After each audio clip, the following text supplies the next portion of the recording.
there's a really interesting question that I think keeps coming up, and it's this idea of whether you, or to what degree you kind of attach your film's brand to another brand, right? So a lot of the filmmakers, I think, that kind of helps them out in the beginning, really, to kind of be part of this club. And then at a certain point, you get sick of being in that club because you depend on them and you can't separate yourself from them and you can't kind of go beyond them. And that's the same for a lot of the online tools and even offline stuff as well. So I think the strategy I usually look for is kind of reaching out to other communities, and whether it's, having your stuff on Facebook or being on kind of any of the other platforms or other groups that, you kind of associate yourself with that, and you bring people in, you kind of get to share audience with whoever or whatever is always there. But then I think relatively quickly, you want to start bringing them in, right? So direct them to your website. If you guys could just go through and maybe tell me the most successful screening that you've been a part of and why you would define it as successful. And I'll start with Liz. Just a sort of case study that we would use permanently or with B-side was the film Super High Me, where obviously the film itself is it had been acquired by Red Envelope when it was around, and there's this film where Doug Benson, who's this comedian who's a big donor, and the film was essentially what Super Size Me was to people who eat burgers, to Super High Me was basically pot smokers, so he was going to smoke pot for 30 days, see what happens to his body. Hilarious. But of course the audience for that, pretty much pot smokers who are not going to go to the theatre. So, so it's a huge, so that was the challenge that Red Envelope had. It was like, oh my God, we've just bought this hilariously funny film, but our core audience are just going to be, smoking on the sofa. So what can they do? So B-side, so they approached B-side, Chris Himes at the time, and said, hey, we've got this great film, what can we do?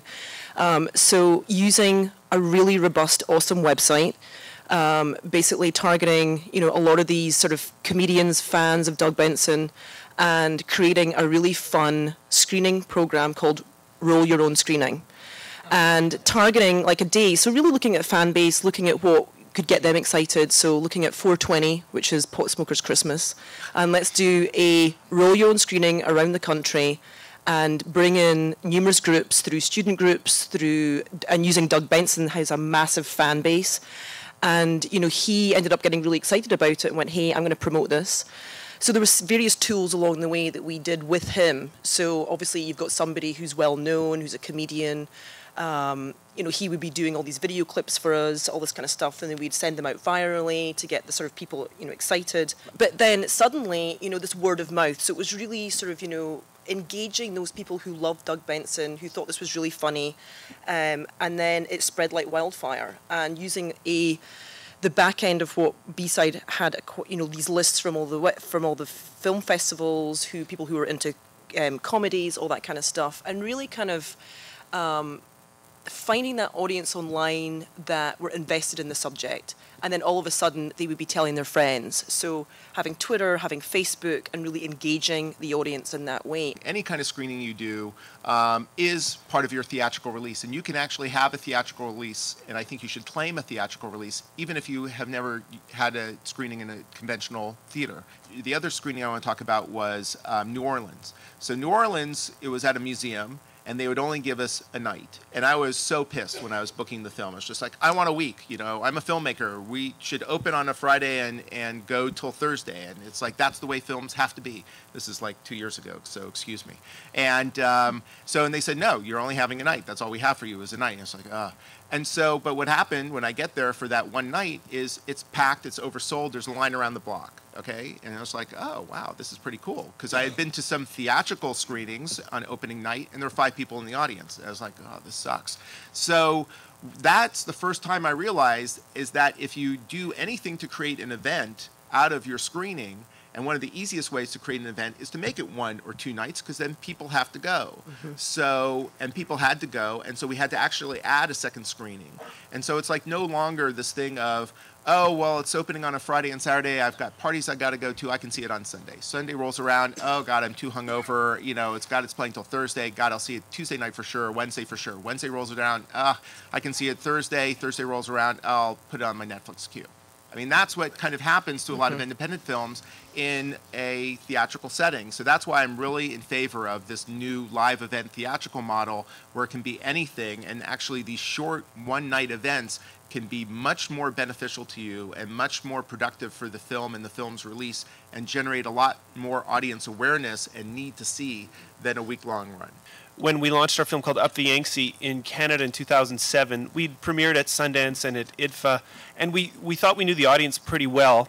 So we played at one of the best indie cinemas in Toronto called the Cumberland. And it was kind of in the student area near the university. And I went down there, me and my colleague from Ice to Film, Daniel, and also our administrator accountant came down for the weekend to help us put up posters and stuff like that, and we all hung out at the cinema. So we went around the campus area. We put up posters in snowbanks, on bamboo sticks all over the place. We thought that was a great invention, and tried to get all the students out. And we went for the matinee on Friday morning, and if a matinee gets 10 or 20 people on a Friday afternoon, that's really great. So we got there, and we were looking at the crowd, and there was no young people coming into the cinema complex at all. Then we went to our room, and it was packed full of people. I mean, half of them had walkers. They were elderly people coming from all over the place. And over the weekend, we were just kind of stunned at where these people were coming from. So we started doing our sort of audience research, 6 months too late. They'd all read about it in the traditional, the main newspaper of Canada, Globe and Mail. And over the weekend, they all told their friends. And so by the next weekend, it was like the Globe and Mail plus my periodontist told me I had to come see this movie. And then also it turned out that since the film was about a boat ride up the Yangtze, about a third of the audience had either been on that trip or had dreamed always of being on that trip. So it was like we had found a sort of a very niche audience that was much bigger than we expected. And the other thing that they mentioned was that they had very limited cinema options. They were all cinephiles, but for kind of classier or a different kind of film that was just not available anywhere in traditional cinemas.